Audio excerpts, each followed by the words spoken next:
This needs to be mute. Echo. I was like, what the heck?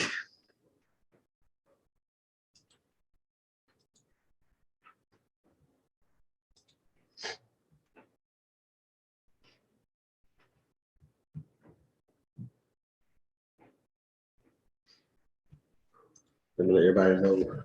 Your phone.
All right, let's go, little birdie. Yeah, let me be there. Once we done, I'm headed straight there. All right. Just let some people know we on live from YouTube.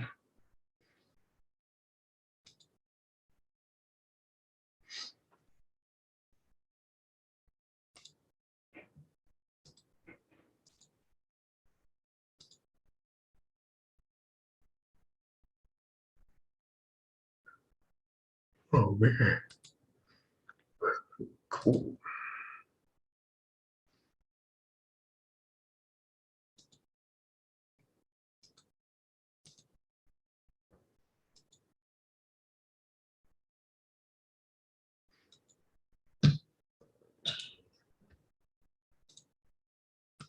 Watch this. Easy, hot.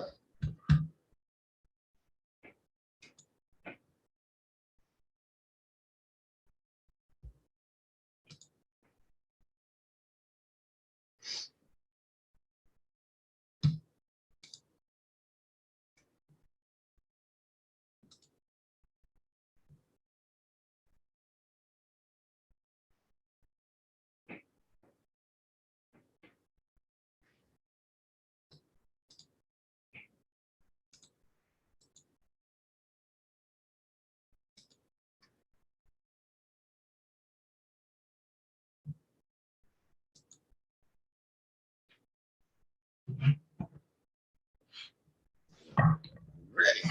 Yep, almost there. Oh man, out here. Oh. Oh boy.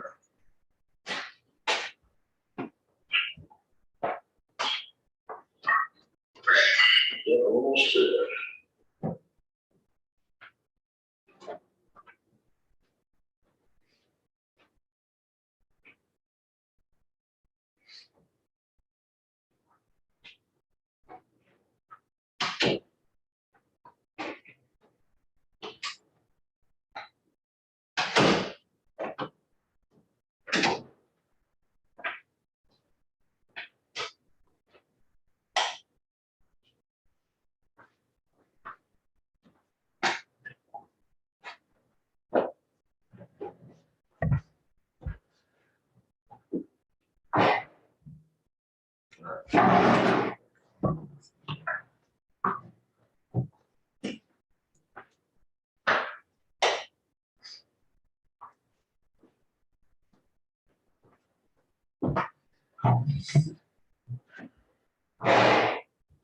One more thing.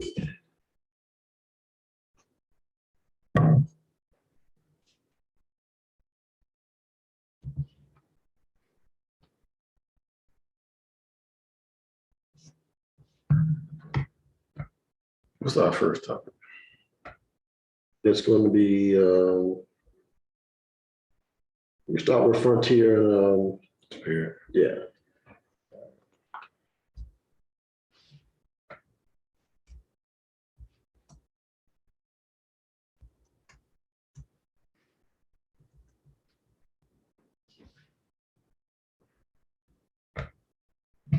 Go ahead and record. Ready? Yeah.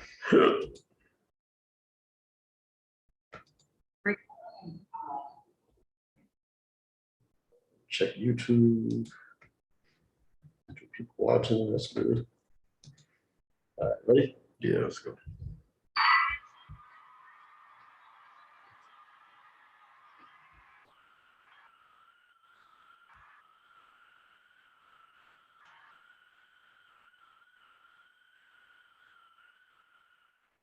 This is the Note Podcast. We got the Note Podcast. As you can see, we are back together again.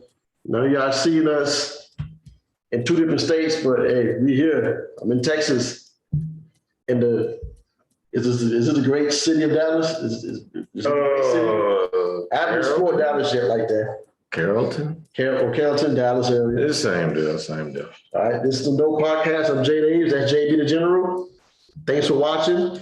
We are live on YouTube, and we also live on Zoom. But I've told everybody to watch us on YouTube. If you want to watch us on Zoom, just holler at us on the YouTube chat, and I can give you the link on Zoom. Unless you want to watch us on YouTube. So let's get started. Let's go, baby. Let's go. First topic, we'll talk about Frontier and Frontier Spirit merging. Let me pull up my great pictures here. Then we can share it to you all. Bam, there we go.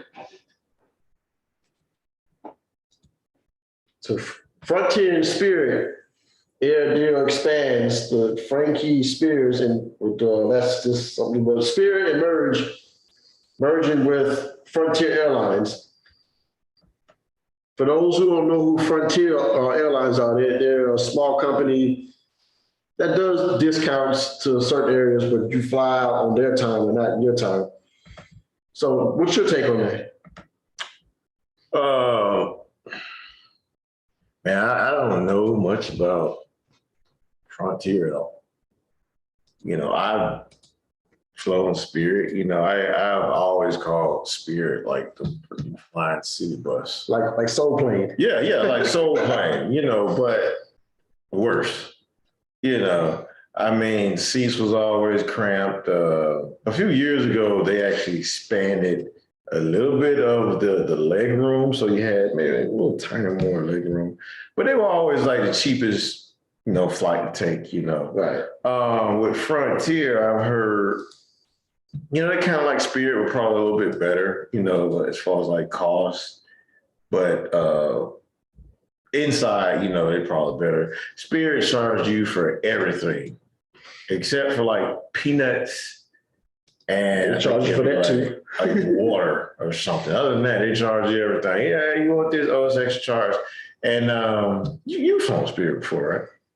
I think I did once. All right, so you're not allowed any bags, you know, unless it's a carry-on. If that carry-on bag can't fit in this tiny little box that seems like it gets small every year, you got to pay like $50 to $100, you know.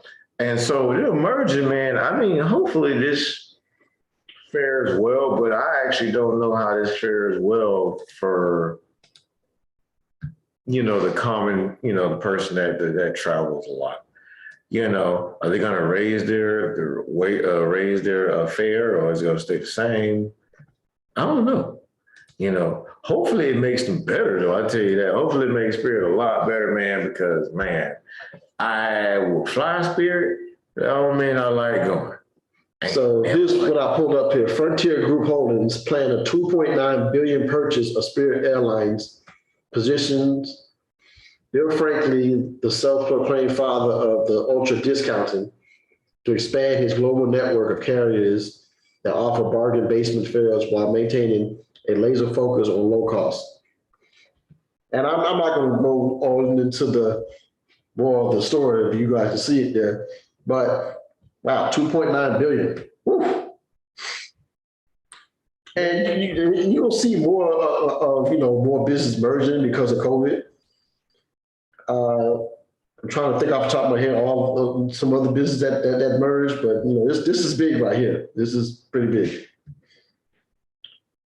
Well, it actually got to a point where American Airlines actually, they were trying to create a cheaper, more cost-efficient airline. I mean, you still had American Airlines, which is one of the four major airlines out. I mean, you got American, Delta, United, and Southwest. Mm-hmm. But because Spirit was offering those low, prices, American Airlines was trying to capitalize and create like a low fare too.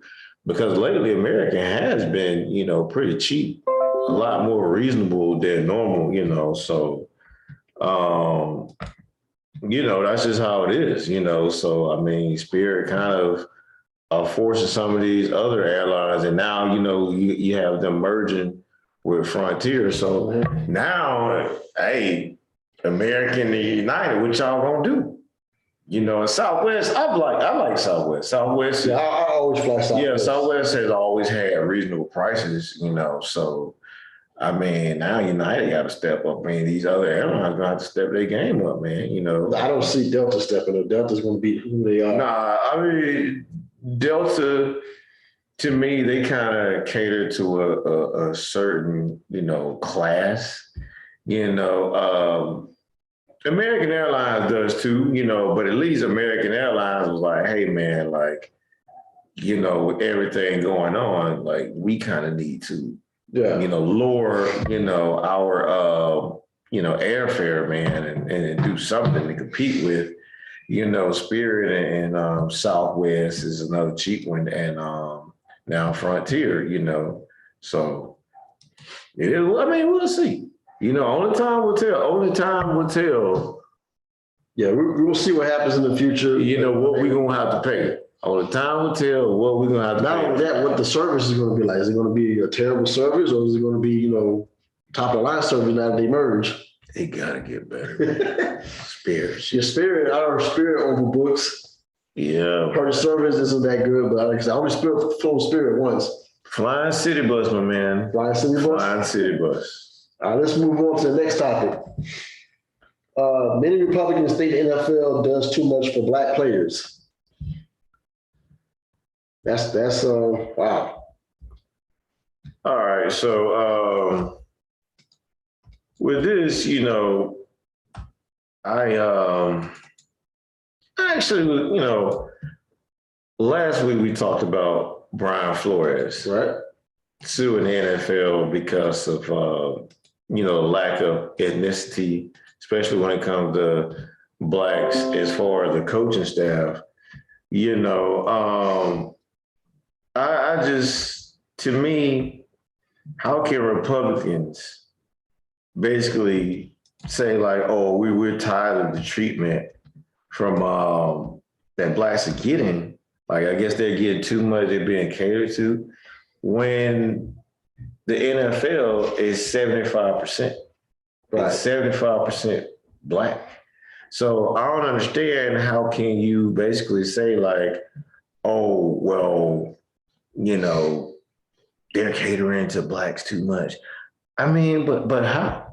Because we want more equality for, when it comes down to opportunities and as far as coaching, or because we want like equal rights when it comes down to outside of, the world of sports, when it comes to the treatment that we receive for countless years. I mean, I don't understand that. Like, I really don't. Like, I really don't see it. My thing is, and I'm going to say is, what if, and I know you're going to say it's not going to never happen, but what if all the Black people in the NFL decide to go on strike and not play football, and see what Republicans would do then? Well, there'll be no games. Right. You know, the NFL will lose revenue. They'll lose a ton of revenue. And so I don't know, man. It says like the league popularity has eroded somewhat in recent years, a poll found. You know, and I just don't understand. And if it gets to a point like that, you know, right?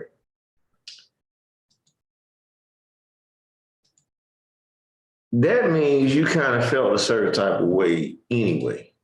To me, that's just how I feel. I feel like if you already look at it, look, if you feel like NFL players are too entitled, if you feel like, you know, they whine a lot, they're spoiled, they're rich, you know what? You can say that about any race of any NFL player. You can say that about any athlete, you know.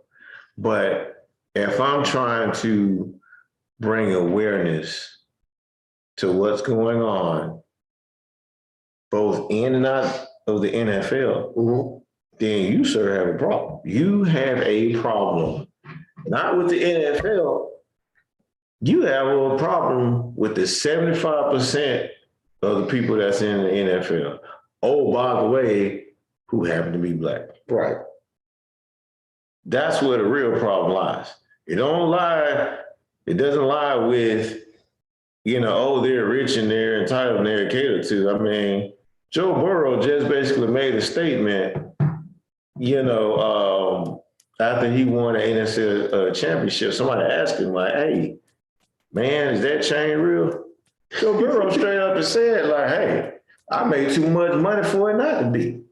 So if you don't feel a certain type of way, like, oh, you know, these athletes are rich and spoiled. Joe Burrow is white. You know what I'm saying? So he just been hanging around a lot of black folks. Yeah. Because I'm looking at this thing right now. It says people who say they are less of a fan of the NFL now than 5 years ago are more likely to say the NFL is doing too much to show respect for its black players. 38% say too much. You know, 38% say too much, man. And so, I mean, you know, and most of your conservative people are Republicans. And if you look at it, most of the people that are your racist people in the America or society in general consider themselves Republicans. You know, it's not necessarily the Democrats, it's the Republicans. So, yeah, if you feel it's a certain type of way, then what does that truly say? You know, if you're a fan of any team, don't you just care about the team winning? Right. You don't care if it's white, black, green. Yeah, no. You know, I wouldn't care. You know, hey, as long as it's our entertainment. I mean, that's the end of the day. It's just entertainment. Exactly, but people focus too much instead of focusing on the sport. They're focusing more of, you know, certain type of ethnicity. Right. That's really what it is. So, I mean, hey, NFL ain't gonna care if somebody feel like they getting treated fairly, more blacks there. NFL just cares about money. That's the only color NFL cares about, the color of green, money. So yeah, y'all can miss me with that, man. You can miss me. All right. Next up, we're going to go with Snoop Dogg. Snoop Dogg buys Death Row. Now this is huge. Snoop Dogg buying Death Row. Oh man, we should have kept that one for last. That should have been last. But you know what? Let's get into it then. Let's go. So let me pull up the picture here.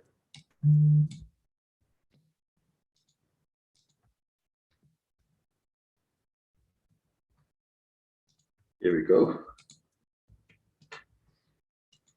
I those are the old pictures. Snoop Dogg now owns Death Row Records. He acquired the rights from Blackstone MNRK Music Group today. And you can see Snoop Dogg, Death Row Records from their group. You see that?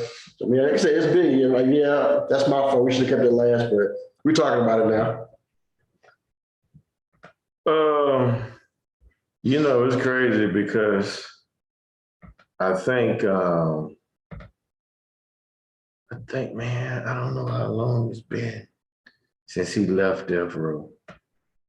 It's got to be like right around midnight, 95, 96, because he started his own label with, late 90s, because he started his label. I forgot what label it was called. Doghouse. It was a Doghouse, but Doggy's Angels, Eastsiders. Yeah. Yeah. Well, he went No Limit first, then he started his own label. I think he had, I know he left Death Row to go No Limit. I remember that. He had that one album. But yeah.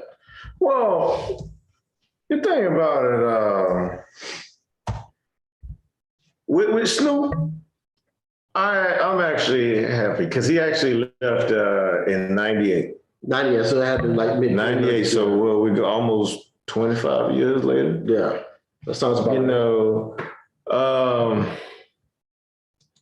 man, Snoop at one point, Snoop was the best thing that Death Row ever had at one point. I mean, he was number one. He was the top dog, no pun intended.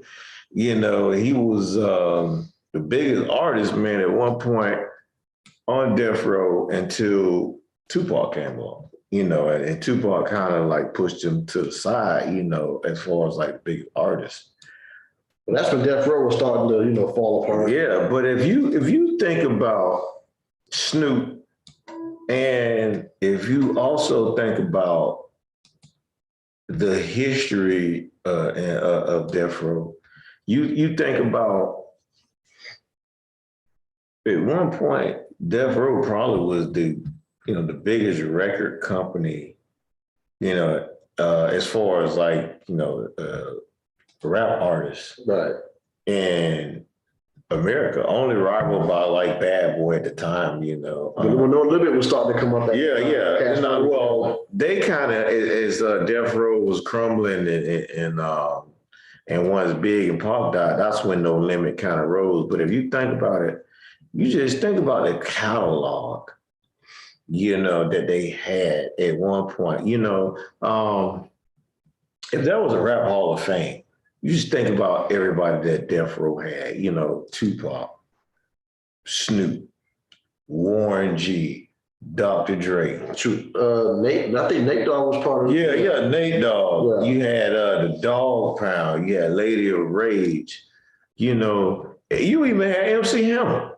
Oh, yeah. So yeah, exactly. So I mean, just think about those artists. Before Suge kind of ran it into the ground. And so to me, I feel like straight up looking at Snoop, I'm proud of Snoop for that because I mean, Snoop, he had to get out there. He had to leave. Right. He had to leave, man. Master P bought him out his contract, because he couldn't leave, he left some of his masters there, that's why they came out with that album. Remember they came out with that album, Dead Man Walking? Yeah. They came out with Dead Man Walking. And I think also Last Meal, which is one of Snoop's greatest. Was that still on No Limit? That was on a No Limit. Okay. But it also was, that was, I think he owed Death Row one more album. Okay. So even though that was under No Limit, I think Death Row still got a part of that. And so remember the little cartoon that Snoop used to have like in all his albums? With the dog? Yeah, with a dog. And in that album cover, like Snoop's little, that was supposed to be him, the Snoop Dogg or whatever it is. He basically went to the electric chair. And so that was basically why it was called The Last Meal, because it was supposed to be the last one that he ever made with Death Row. So I mean, for him to own it is great. My only point to it is the game has passed Snoop. He still makes albums now, but I think he did that by buying Death Row because of the name, number one. Second thing that I don't know if this is going to be true or not. Does he own all his masters now? He owns Death Row. yeah, I believe so. Probably. At one point, they were owned by Hasbro. Right. But by the toy maker Hasbro. Okay. But what I'm trying to figure out now is who's going to be your artist. I'm pretty sure still you find artists. You probably find new artists. You probably bring back, the original artists like Warren G. If you decide to start rapping again. Ain't nobody listening to that old stuff, man. There's people listening. There's people listening. I'm saying, like, still listening. Yeah, but I'm saying like you're not. You're gonna find new artists. You're not going to make an actual album right now. Warren G ain't making no album that nobody gonna buy listening to that, man. Come on, man. Them dudes though. That's just like saying Dogg Pound get together and make Way That Rage coming out of retirement and gonna make an album. Ain't nobody listening. I think it's more of the name. Therefore.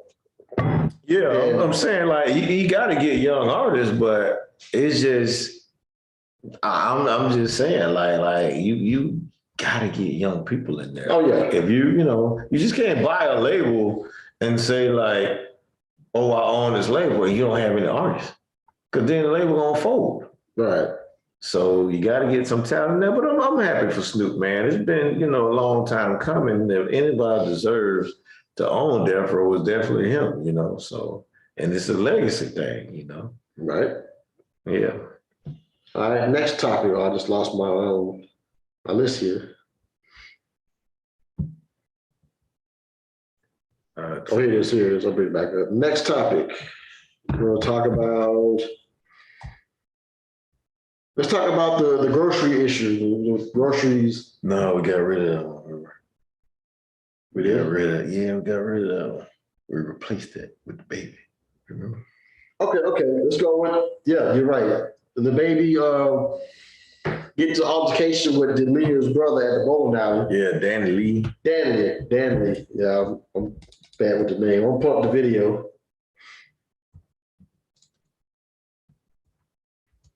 All right. That's right. We did replace it. All right. There it is. This is on one angle, but there was like other angles. Ooh. Yeah, it was pretty bad. The way they slide down the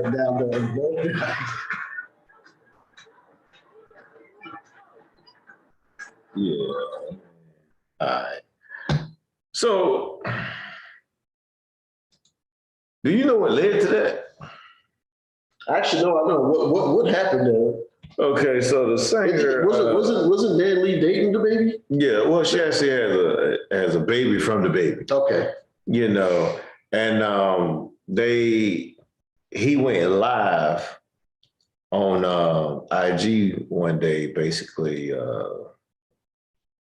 Throwing a whole lot of shade to it and everything, and he ended up kicking out the house.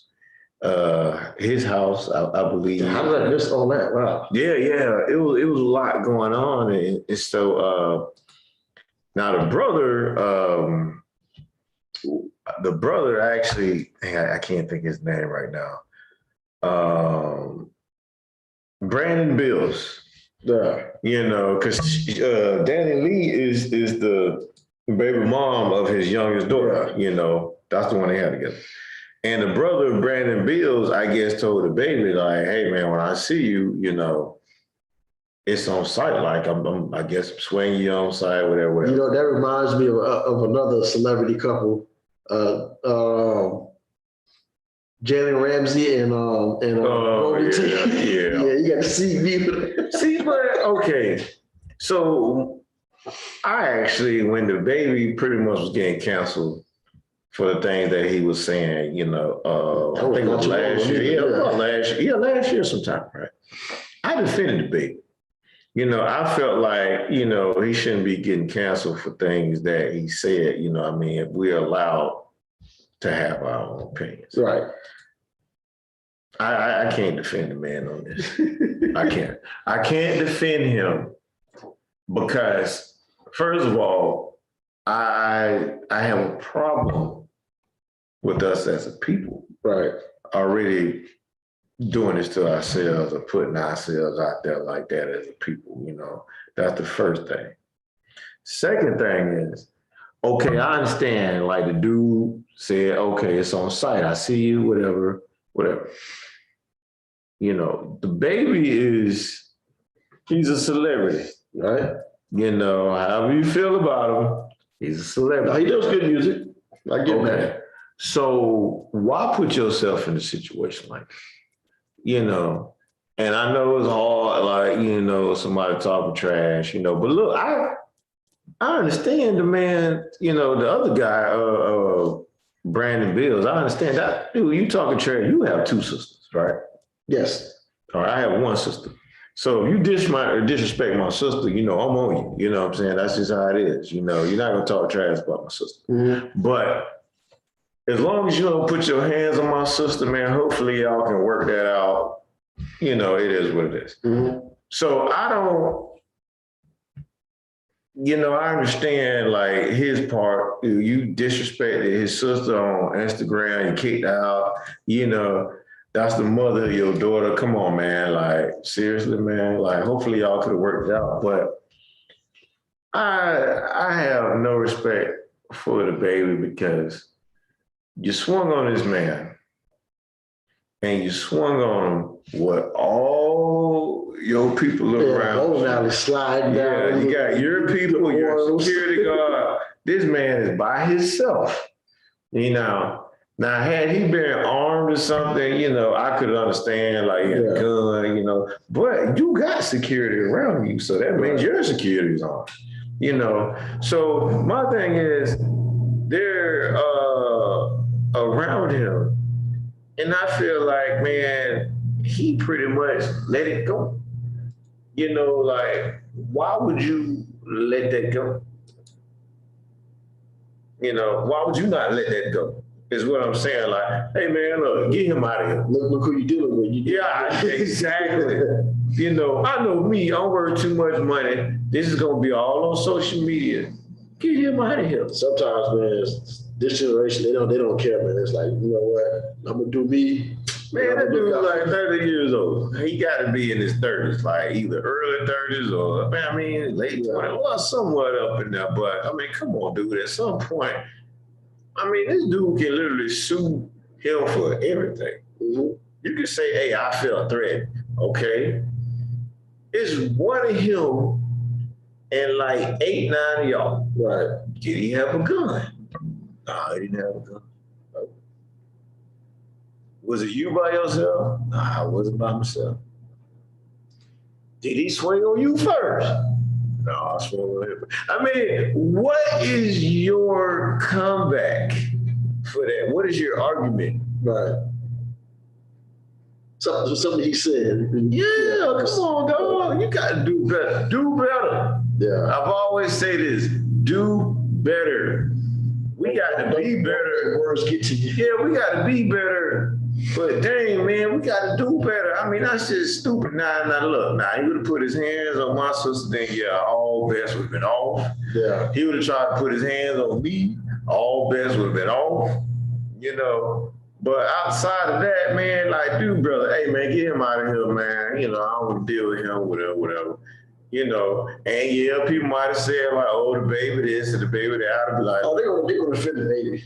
Yeah, I don't think not too people know about, you know, the brother, the Leah, Danny Lee. Yeah, I only know 2 songs from her. That's the one she did with Chris Brown, and she got a popular song that's out. I don't know anything. No, I know her songs. But still, I mean, come on, man. We got to put ourselves in better situations than that, man. And you know, but that's how also people get killed. Like, okay, y'all done jumped me, you know. So now I'm gonna see you or whoever, and then they wait for you somewhere. They wait for your people, or they kill one of them. I mean, and then it goes on and on and on and on. Yeah. could have handled that a whole lot better, man. I mean, come on, dog. We gotta be better, man, as a people. All right. Next topic. A sports radio host fired for discussing comments on the WNBA. So I gotta pull that up. All right. This one here. Yep. What did he say? That's a good question. What did he say? That's what Ice Cube said, Smokey. What did he say? So Mark Lay, he said Mark Lay making terrible comments on women's sports anytime soon after it caused him to lose his job. I read the whole story, but a former PGA Tour pro, golf pro appeared on Sirius XM, the scoreboard. Let me pull it up on, I got one here on the phone.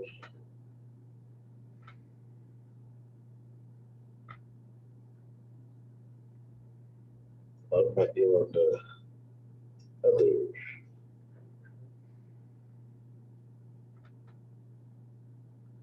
So what he said though? I'm gonna pull it up. Oh, you don't remember? Yeah.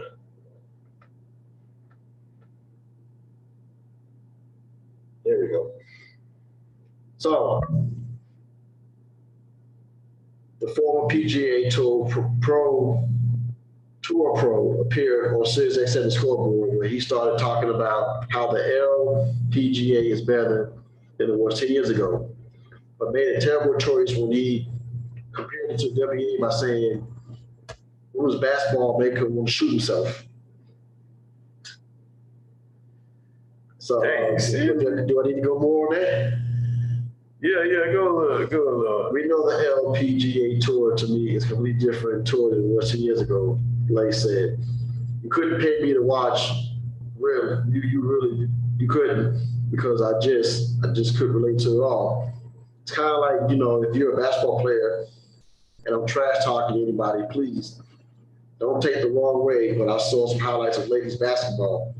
Man, is there a gun in the house? I'll shoot myself and watch that. All right. They said he would shoot himself rather than watching the WNBA. All right, so look. So you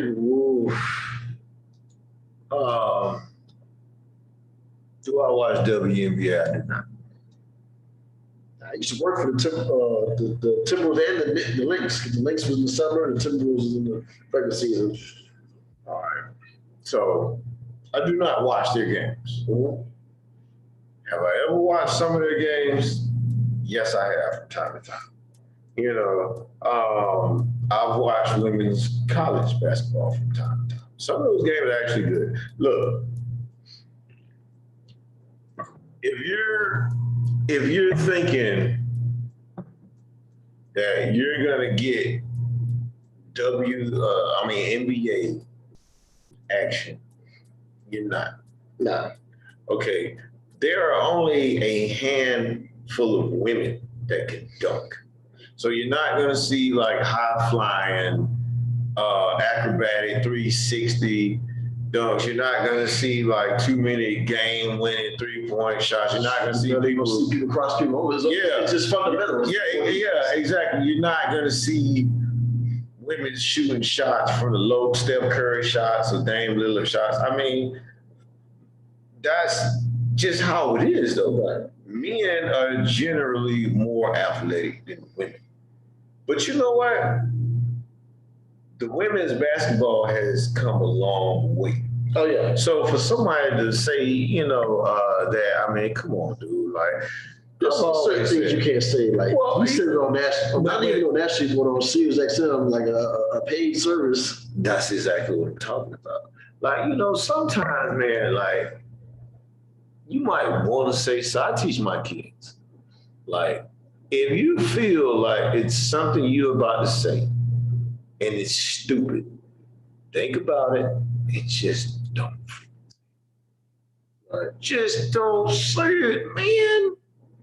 I mean, come on, dude. Like, and then you talking about taking a gun and shooting yourself rather than watching the game, man. Like, you could have said, like, hey, man, look, no disrespect, but I think the game is boring, But dude, you are a former golf player. Golf. There's people that don't even like golf. I don't even think golf is a sport. I actually just had an argument, at my job with a few people that golf wasn't a sport. Oh, they're telling me this and this and this and that, And then once they left, this one guy comes to me. I don't think golf is a sport either. Exactly. Look, I don't think golf is a sport, so you can't sit there and talk about like the Wnba when I feel like you're not an athlete. I'm sorry, you're not. You can stand stationary and swing a ball, using your arms and your hips. Then you walk to the next hole at a brisk pace or whatever pace you take. That's not a sport to me. I feel like, look, you can be sitting on your couch and you can have a competition with somebody next to you and see how long y'all can turn the remote and how fast you should do your arm like that. Something with the pillowcases. Oh yeah, pillow fights. Yeah, you can make anything into a sport. To me, me and you watch TV, you got a remote, I got a remote. Let's see how fast we can click channels. Let's see if we can raise our horn fast enough. I mean, we can make anything a sport, man, but that don't mean it's a sport. So just shut your mouth and live your life. Right. Come on, man. Stop. Some people just need to shut up, man. Shut up. Shut up. Shut up. Shut up. Shut up. Shut up. Whatever. All right, we're coming to the last part of our topic of the podcast. We're going to talk about Ben Simmons. I had to say this one before we said it for last. Ben Simmons. Ben Simmons. For those who don't know who Ben Simmons is, y'all know who Ben Simmons. Yeah. But I gotta say they do it. Former player of the Philadelphia 76ers who decided who can't shoot. I don't want to play for the Sixers. I don't want to play for this person anymore, so I'm gonna hold out. Because he can't shoot. And cost him a lot of money. I forgot the numbers, but I should pull the numbers up. Then he gets traded to the Brooklyn Nets over the last couple of days for James Harden. And folks, well, not folks, but Joel Embiid is doing all this type of stuff. Oh man, I said to that man, I wish you pull that up, man. That was the funniest thing in the world, man. Like he pull that up, man. That is like really the funniest thing I've ever seen. Like you really hated somebody that bad. Look, we both know Ben Simmons can't shoot. So they traded Ben Simmons for James Harden and a bunch of players and everything like that. Look, I blame Ben Simmons because he can't shoot for certain things, but I blame Ben Simmons for everything. I blame Ben Simmons for everything because I feel like, man, he's kind of fragile or soft or whatever you want to call him, man. Dude, just work on your jump shot. Well, he ain't got to do that in Brooklyn now. You got a bunch of jump shooters now. All you got to do is play defense and pass the ball. Well, I mean, if you didn't, you should have, if you look, Magic, from what I heard, I'm a Magic Johnson fan. Yeah. I always have been, right? So I always heard that Magic couldn't shoot in the beginning, but Magic was a great point guard. But Magic, man, eventually, man, the man was kind of lethal from 3-point range and mid-range. All you have to do is work on your shot. Like Kobe used to be in the gym shooting like, 400 or 500 shots.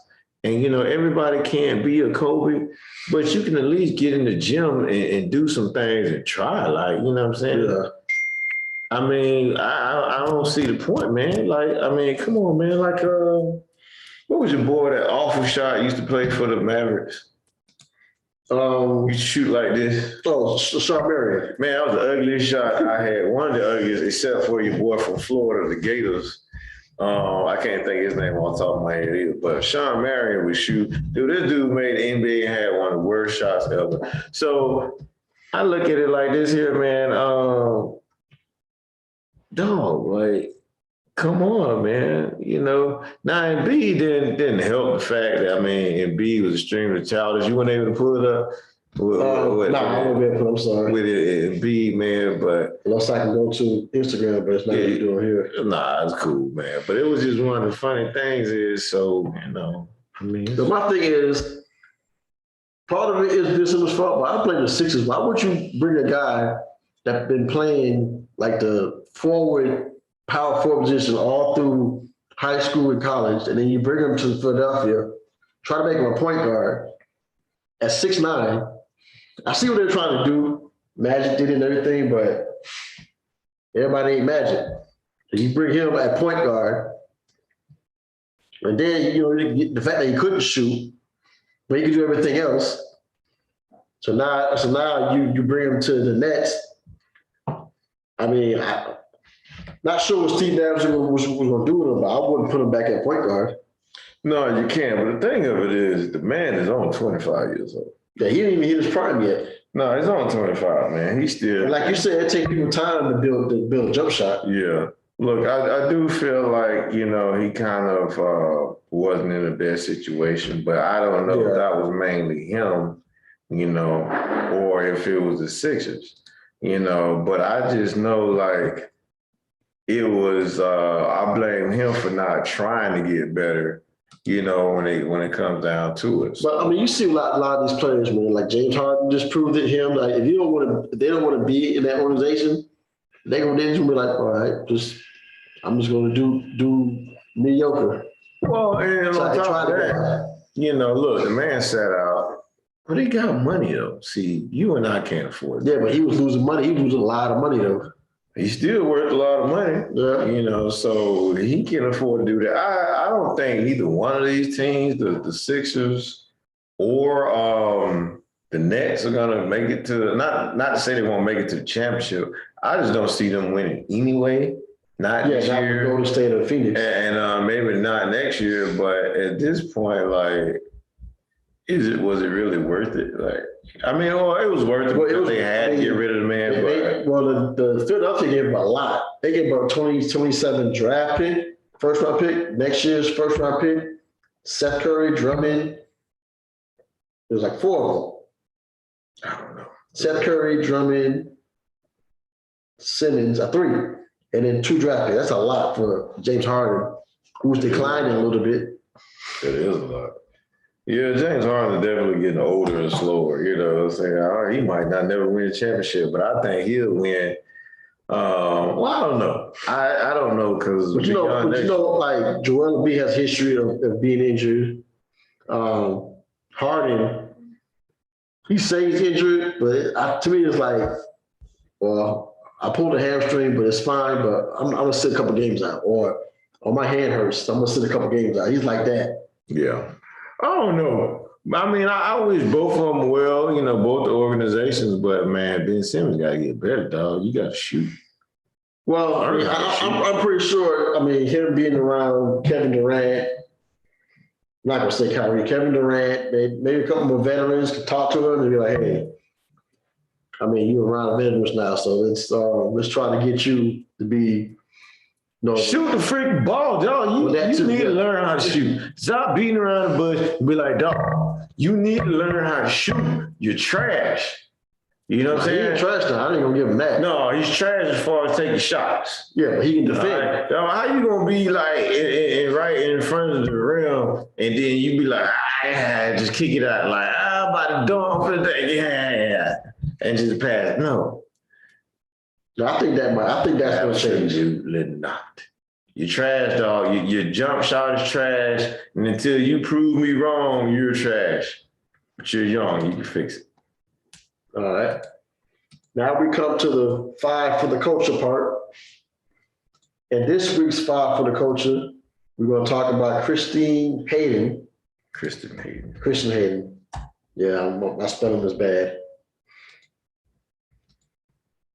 Christine Hayden, the first Black woman to ever win a national diving title.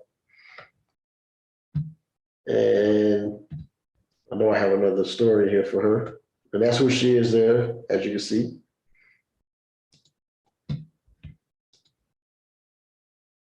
It's got to be this one.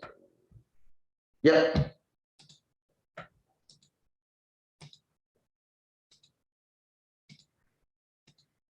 So Christine Hayden, who hails from Hillsborough, New Jersey, made history as the first Black woman to win a national diving title after recently securing her victory at the U.S. Diving Winter National Championship.